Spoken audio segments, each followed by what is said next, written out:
Two Brainwashed Fools, a tale inspired by real events, by Elham Ghoreishi. Part 3. As time marched forward, so did my life's journey. Eventually, as I turned 18, I left the orphanage behind and entered the realm of adulthood. I shared, my tone marked by a blend of pragmatism and introspection. I began working in a factory, driven by a desire to forge a life for myself, to find that elusive sense of belonging. A wry smile tugged at my lips as I recounted my youthful optimism. I met a girl, the first girl who showed me a glimmer of affection, I continued, my voice tinged with both nostalgia and regret. In her, I saw the potential for the family and home I had always yearned for. But the reality of life's complexities soon came crashing down, and the weight of disillusionment colored my words. Yet, as time passed, the cracks in our relationship grew apparent, I confessed, my voice heavy with the weight of memories. I discovered that she was unfaithful to me, engaging in relationships with others. The first instance, I forgave, believing that love could conquer all. A heavy sigh escaped me as I recounted the painful realization that followed. However, it became a pattern, a cycle of betrayal that eroded the foundation of trust between us. I admitted, the sorrow in my voice a mirror to the heartbreak I had experienced. I had to make a choice, for my own well-being and sanity. I left her, my heart heavy with anger and disappointment. In those moments, as I shared the tumultuous events of my life, the comfort of a carer's presence was a balm to my wounded spirit. Broken and disillusioned, I sought refuge in the army, I concluded, my voice tinged with a mixture of resignation and determination. Once again, I found myself alone, without the family I had so desperately sought. A reflective pause followed, the weight of my words settling between us. In a carer's understanding gaze, I found a silent partner who bore witness to the highs and lows of my existence, offering a measure of solace that eased the burden of my past. Akari inquired, "Have you had any contact with your mother since then?" I shook my head, responding, "No." However, the truth eventually surfaced, a bitter revelation that struck like a blow.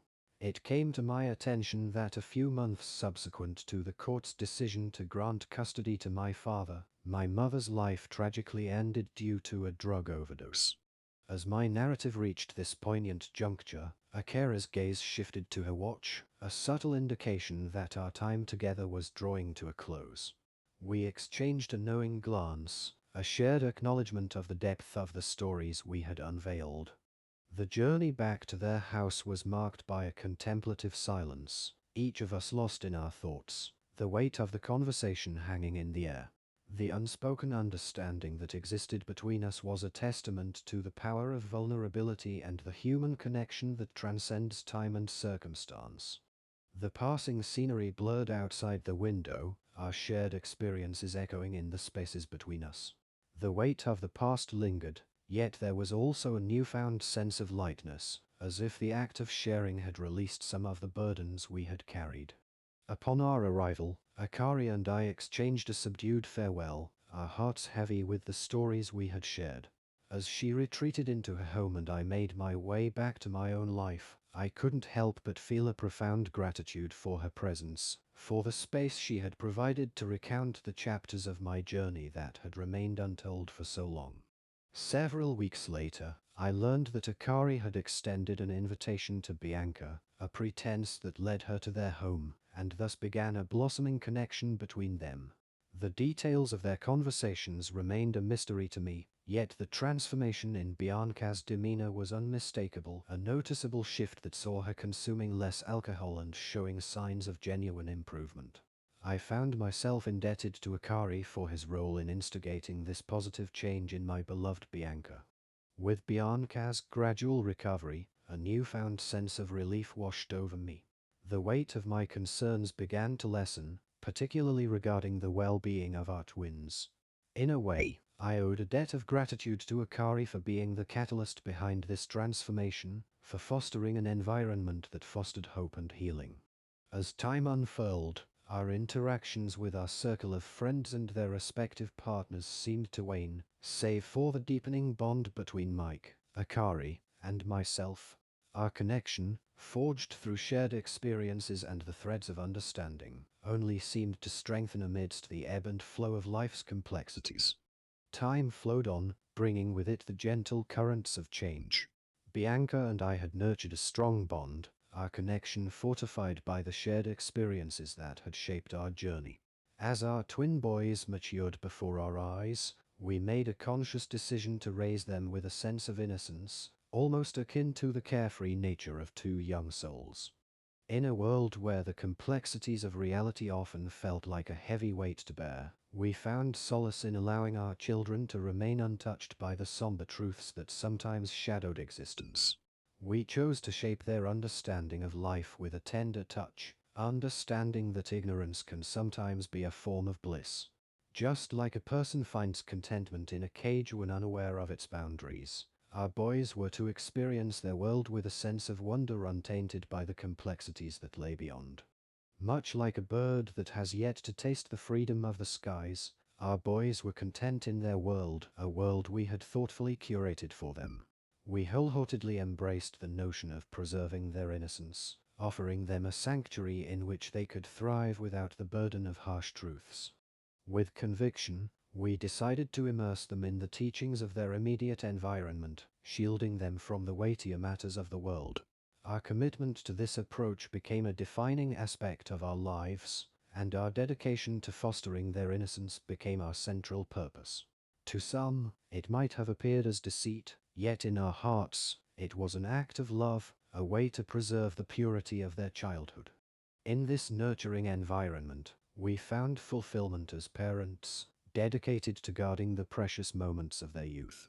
It was a compassionate endeavor, one driven by a deep desire to shield our children from the harsher realities until the time was right for them to discover the world on their own terms. In the cocoon of our care, our boys grew, their laughter and innocence echoing through our lives as a testament to the protective embrace we had woven around them. In the midst of North Korea's tightly controlled and authoritarian society, I had become an integral part of its intricate tapestry. My role, centered around the teaching of English at the university, was a privileged position granted to those who were handpicked by the government. In a country where access to foreign languages was strictly regulated and reserved for the chosen few, I found myself immersed in this rarefied world. As an English instructor, I navigated the intricacies of my task with a blend of diligence and discretion. The materials I was entrusted with were carefully selected and curated, often reflecting the prevailing ideologies of the regime. Translating these books became a way for me to contribute to the perpetuation of a controlled narrative, where information was meticulously tailored to reinforce the ideals of the state. Yet, my role extended beyond the confines of the classroom. It was through the medium of television and radio that I became a conduit for the regime's fervent messages. Week after week, I would find myself engaged in 2 or 3 provocative interviews, my voice ringing out against the backdrop of the airwaves, echoing the sentiments that the regime sought to amplify. In these interviews, the rhetoric I espoused was designed to cast a pall of suspicion and hostility upon the outside world, particularly focusing on America. This anti-American sentiment was a cornerstone of the narrative perpetuated by the regime. I was tasked with painting a portrait of a malevolent world beyond our borders, where external forces were portrayed as threats to our way of life and national security. It was a role that carried both weight and contradiction. On one hand, I was granted a position of relative privilege within the society, a privilege contingent upon my unwavering loyalty to the state. On the other hand, I found myself grappling with the complexity of contributing to a narrative that was carefully sculpted to shape public perception and suppress dissent. In the corridors of the university and within the confines of the studio, I was a participant in the theater of propaganda, a pawn in a larger chess game played by those in power. The paradox of my situation was not lost on me. My efforts to shape young minds through education were aligned with my role as a mouthpiece for the regime's ideology. As I moved through this world of tightly controlled narratives and orchestrated performances, I couldn't help but reflect on the layers of influence that shaped my existence. My immersion in this dictatorial society was both a testament to my adaptability and a stark reminder of the limitations placed upon expression, curiosity, and free thought. During the tumultuous decade of the 1990s, North Korea faced one of its darkest periods as it grappled with a devastating famine and widespread poverty. This era, often referred to as the Arduous March, brought about a humanitarian crisis of staggering proportions, leaving a deep and lasting impact on the country and its people. The roots of this catastrophe were multifaceted, stemming from a combination of natural disasters, economic mismanagement, and geopolitical factors. The collapse of the Soviet Union, a longtime ally and economic supporter of North Korea, severed crucial trade relations and aid that the country heavily depended upon. This abrupt loss of external assistance sent shockwaves through the North Korean economy, which was already burdened by inefficiencies and a focus on military expenditures. Agriculture, a cornerstone of the nation's economy, bore the brunt of these challenges. A series of natural disasters, including floods and droughts, devastated crops and disrupted food production. The result was a dire shortage of food, which quickly spiraled into a full-fledged famine. Widespread hunger and malnutrition became pervasive, leading to a staggering loss of life and immense suffering for the population. The impact of the famine was felt across all strata of North Korean society. Families struggled to secure basic sustenance, children suffered from malnutrition and stunted growth, and the healthcare system strained under the weight of the crisis. Reports of people resorting to desperate measures to find food and instances of cannibalism underscored the dire circumstances that prevailed. In this bleak landscape, the government's grip on information intensified. While the true extent of the crisis remained concealed from the outside world, a climate of fear and suppression permeated society.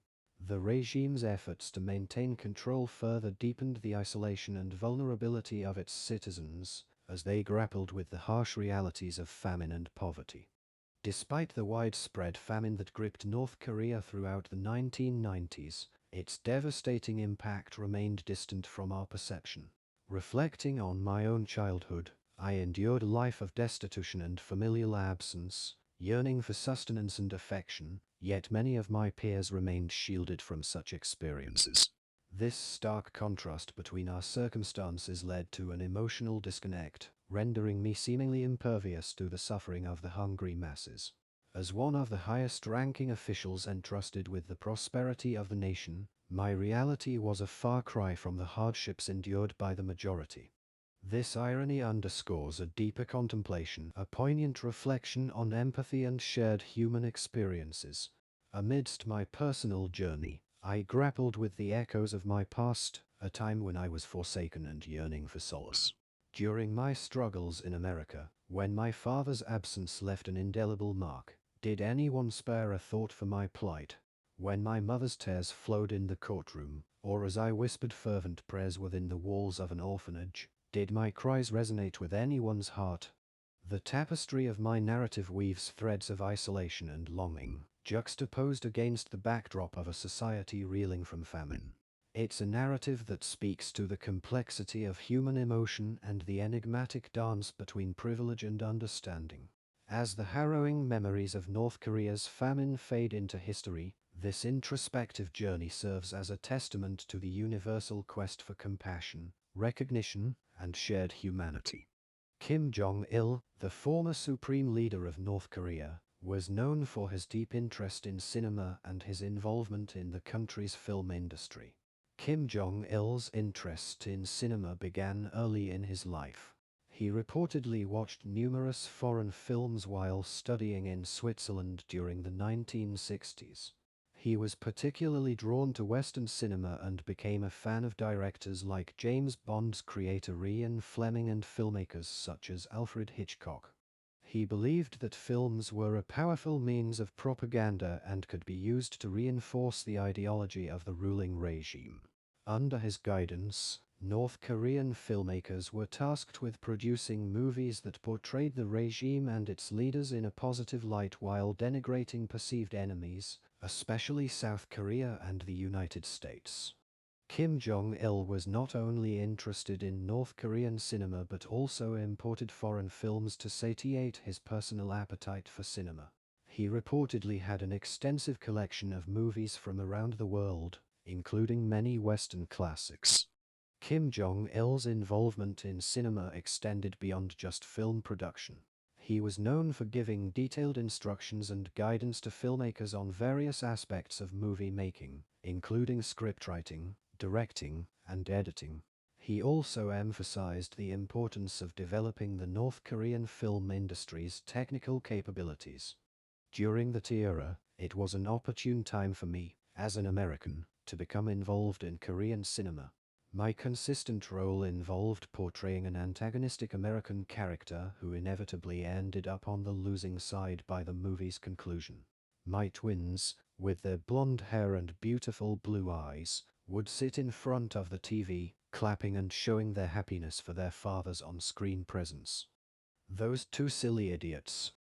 The boys matured within the confines of the prevailing circumstances and the nonsensical dictates of the dictator, existing in a nation where even harboring thoughts contrary to the dictator's mandates was deemed criminal. Bianca had fully acclimated herself to her surroundings, while I found myself in a position that made compliance nearly effortless. My ceaseless involvement in promotional activities essentially made me a pawn of the Korean government. So long as one could sustain their outward demeanor, a certain level of security was maintained. Our sons had grown into adulthood, each securing a government position, when the news reached us that we were now free to depart from Korea at our discretion. This newfound liberty marked the end of our captivity within the confines of the Golden Palace. Interestingly, Miller, White, and their Lebanese and Taiwanese spouses chose to remain in Korea, content with their established lifestyle. Similarly, my sons held a strong allegiance to North Korea, viewing departure to the West as a betrayal of their homeland and a source of great shame.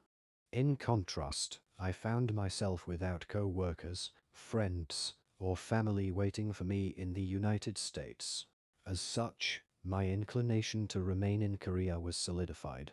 However, Akira's desires were rooted in returning to Japan, the land of cherry blossoms, and she pursued this path alongside her daughters and Mike. The decision she made dealt a significant blow to both my soul and that of Bianca, leaving us grappling with a sense of loss and uncertainty. Following Akari and Mike's departure, an unexpected illness befell Bianca. Her aversion to the concept of the golden cage had been present from the outset, and with the cage's doors now ajar, the confinement felt even more oppressive. The absence of Akari, her close friend and fellow cage dweller, served as a poignant reminder of her own captivity. Bianca's longing for freedom intensified, transcending any geographical boundaries. Whether it meant returning to Romania, the very place from which she had been abducted in her youth, or journeying back to America, the distinction held little significance. Her yearning was for emancipation itself, to escape the confines of a life dictated by a script that no longer resonated with her. She had no inclination to continue living beyond that juncture. The villains depicted in movies always mirrored her and her family's features: blonde hair and blue eyes. Bianca's yearning to depart North Korea and the unwavering determination of those two idiots to remain had ignited considerable conflict and discord within our household. I found myself torn between the opposing sides, unsure of which stance to align with. I empathized deeply with Bianca's sentiments. I conveyed to her my understanding that our boys had matured and were less reliant on us. I proposed the idea of both Bianca and I temporarily departing Korea, with the hope that our sons might eventually join us due to their longing for home.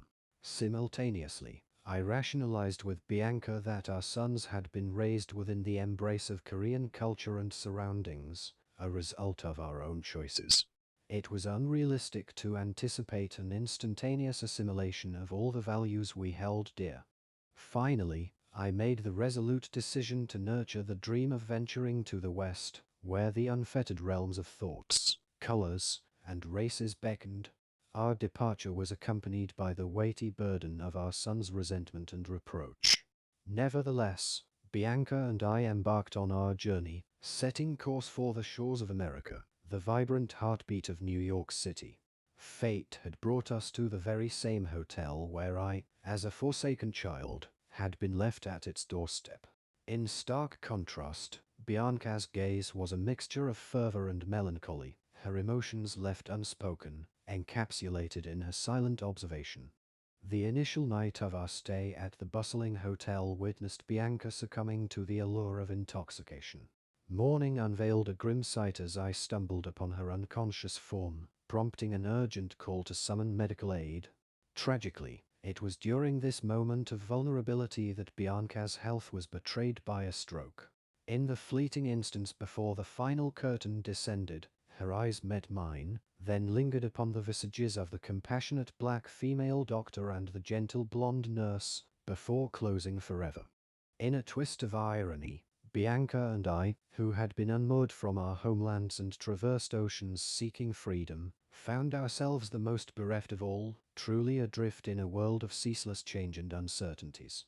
As I gently released the fragile remnants of her once vibrant being to the winds of the west, I whispered softly to the ethereal presence that lingered in my heart, "Bianca, rest assured that your children are in good hands.